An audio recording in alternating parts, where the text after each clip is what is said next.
Salam kasih, hai saudara yang diberkati Tuhan Yesus.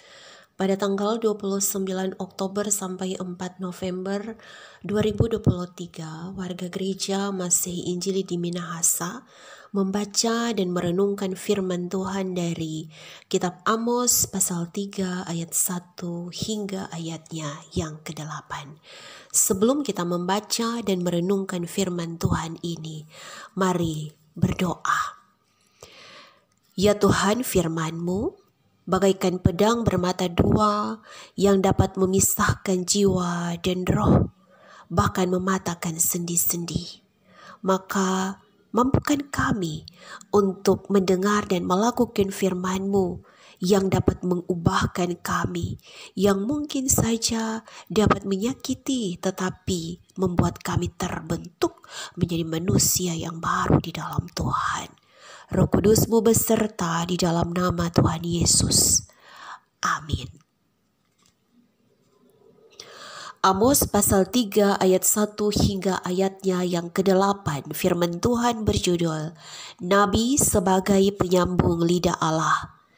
Dengarlah firman ini yang diucapkan Tuhan tentang kamu, hai orang Israel, tentang segenap kaum yang telah kutuntun keluar dari tanah Mesir. Bunyinya, hanya kamu yang kukenal dari segala kaum di muka bumi, sebab itu aku akan menghukum kamu karena segala kesalahanmu. Berjalankah dua orang bersama-sama jika mereka belum berjanji? Menggaumkah seekor singa di hutan apabila tidak mendapat mangsa? Bersuarakah singa muda dari sarangnya jika belum menangkap apa-apa? Jatuhkah seekor burung ke dalam perangkap di tanah apabila tidak ada jerat terhadapnya? Membingkaskah perangkap dari tanah jika tidak ditangkapnya sesuatu? Adakah sangkakala ditiup di suatu kota dan orang-orang tidak gemetar? Adakah terjadi malapetaka di suatu kota dan Tuhan tidak melakukannya? Sungguh, Tuhan Allah tidak berbuat sesuatu tanpa menyatakan keputusannya kepada hamba-hambanya para nabi. Singa telah mengaum, siapakah yang tidak takut? Tuhan Allah telah berfirman, siapakah yang tidak bernubuat? Demikian pembacaan firman Tuhan yang kudus. Jemaat Tuhan, siapa di antara kita yang pernah menjadi korban mulu-mulu Carlota? Korban cerita orang, korban fitnah. Meme Manado Tempa Bakusedu mengatakan bahwa mulu-mulu Carlota itu lebih canggih daripada Google, Facebook, WhatsApp, Twitter, dan lain sebagainya. Karena tanpa paket data atau kuota atau wifi, orang pecerita hidup tentang diri ini sampai di kampung sebelah. Atau kita adalah korban secara materi, uang, waktu, tenaga. Misalnya di gereja, sebagai panitia atau tim kerja.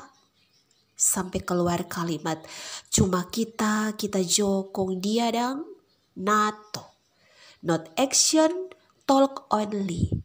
Cuma bicara, marnya tidak ada tindakan. Lalu, kepada kita yang adalah korban ini, kalau Tuhan memberi kuasa untuk menangkap, mengadili, dan menghukum, apa yang akan saudara-saudara lakukan? Diam saja atau bertindak?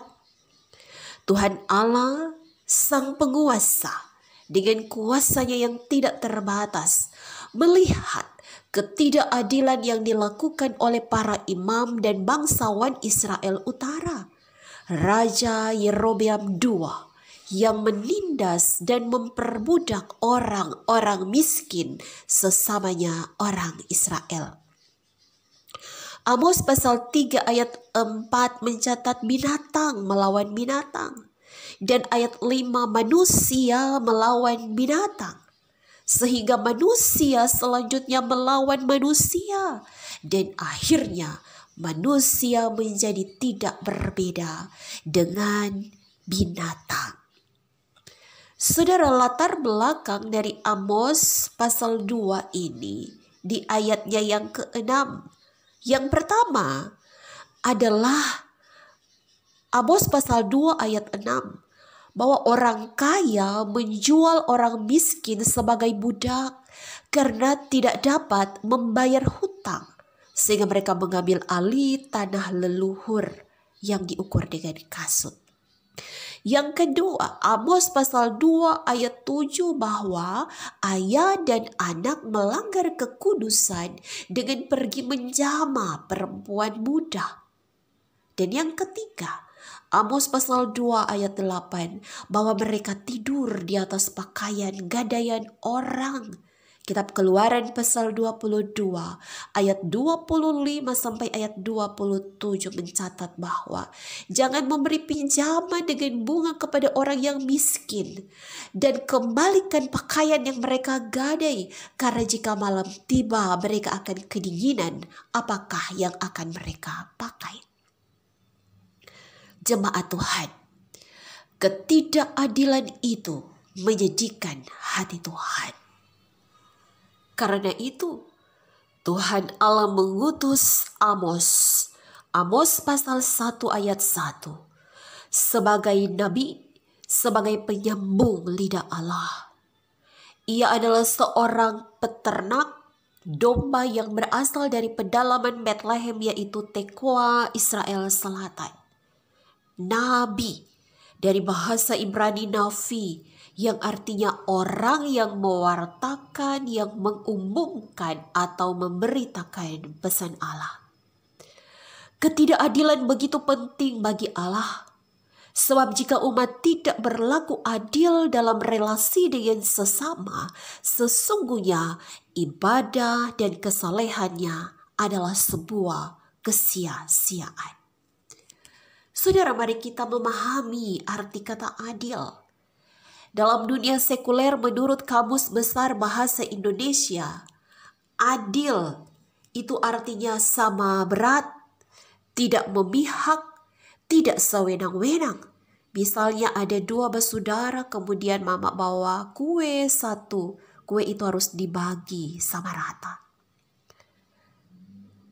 Tetapi bagi orang percaya di dalam Alkitab dan menurut konteks firman Tuhan ini, bahwa adil itu lebih daripada mematuhi hukum, yaitu hidup dalam relasi kasih dan kepedulian. Amos pasal 3 ayat 1 hingga ayat 2a hendak mengingatkan relasi antara Tuhan Allah dan Israel. Bahwa orang Israel dahulu adalah seorang budak di Mesir yang kemudian dituntun oleh Tuhan Allah keluar dari tanah perbudakan Mesir. Karena itu, sekali lagi bahwa adil dalam kitab suci Alkitab itu lebih dari mematuhi hukum, yaitu hidup dalam relasi kasih dan kepedulian. Saudara, konsekuensi dari ketidakadilan Amos pasal 1 ayat 2b, bahwa Allah akan menghukum mereka karena kesalahan mereka. Dan berita penghukuman itu di ayat yang ke-6 sampai ayat 8. Ketika di ayat 8, bahwa singa terdorong untuk menggaum, untuk bersuara keras melawan sikap tidak adil manusia. Bagaimana dengan kita, jemaat Tuhan? Mari kita lihat orang-orang terdekat di rumah kita, suami, istri, orang tua, dan anak. Tetapi juga tetangga, saudara satu kolom, lingkungan, keluarga besar, atau tempat kita bekerja dan berusaha. Sudahkah kita bersuara keras melawan ketidakadilan? Sudahkah kita menjadi penyambung lidah Allah? Ingat bahwa agama tidak menjamin moral seseorang. Yesus iya. Jangan sembah agama, sembahlah Yesus. Jangan bangga karena kita melayani Yesus sebagai pelayan khusus, koordinator, mitra atau PK dan tim doa. Banggalah jemaat Tuhan. Banggalah karena kita mengenal Dia, yaitu Yesus yang membenci ketidakadilan. Banggalah sebab Yesus Tuhan dan Juru Selamat itu yang akan memampukan kita menjadi penyambung lidah Allah. Amin. Demikian firman Tuhan, kiranya menjadi berkat buat kita semua. Sampai ketemu lagi, damai di hati. Shalom.